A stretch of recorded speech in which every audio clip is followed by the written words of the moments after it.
People who become successful aren't often that talented or that special compared to anyone.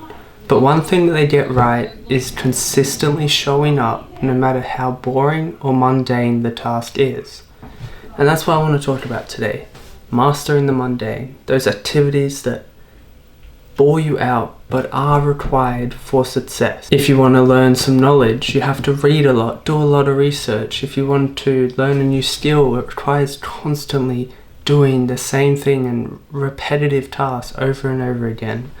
Or if you want to write a book, it takes mundane writing every single day. Or getting a dream physique, you have to constantly weigh your food or constantly go gym and train hard and be stuck to a strict, boring program. So that's the foundation of a successful person, sticking to those habits that create success, those boring, mundane activities that do lead and compound over time into something great. To become good at anything, you have to be able to master the mundane, do those things repetitively. For me, things like going to the gym 4 times a week, tracking most of my food, reading every single day, waking up between 5 and 6 a.m. every morning, upskilling in content creation, journaling and writing, cooking healthy food and meal prep. So here's some tips to master the mundane. Number 1 is Ali Abdaal's philosophy. It works a charm, and it's feel-good productivity. So that just means making productive, mundane activities just a bit more fun, adding some music or making it into a little game of sorts. And you'll notice that your discipline is always there, but the motivation increases, which is not something you always have. Discipline is a thing that, if you're disciplined enough, will always be there. But motivation will always go up and down. But when something feels good, you're bound to just keep feeling that nice little surge of motivation and just enjoyment in your activities.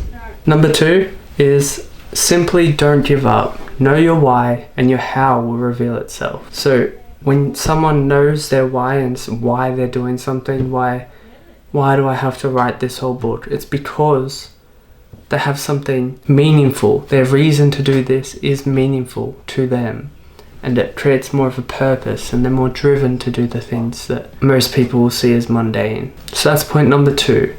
Know your why. Number 3 is show up no matter how you feel.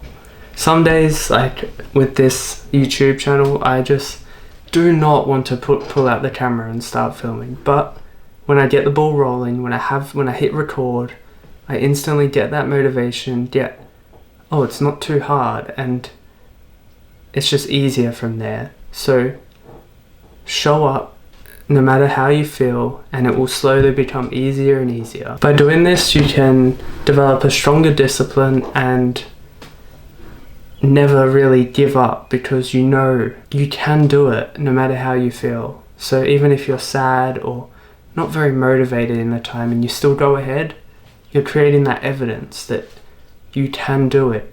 And that's key, is just show up no matter how you feel. You see, a successful person may look like an overnight success, but in reality, they were the people who constantly did those mundane activities, and slowly, 1% better every single day, that compounded into something great. And we only see on the outside of their success, the money, the cars, the girls, whatever it is, and we don't actually see the work that they put in.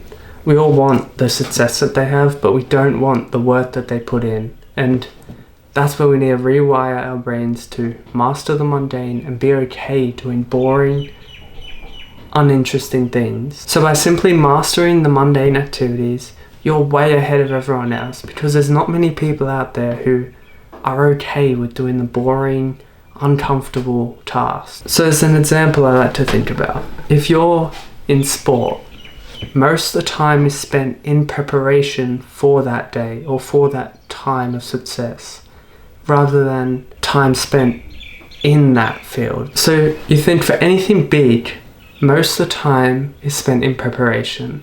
For sport, you spend 3 days a week training for just 1 day of a game. Or the gym, or clean eating.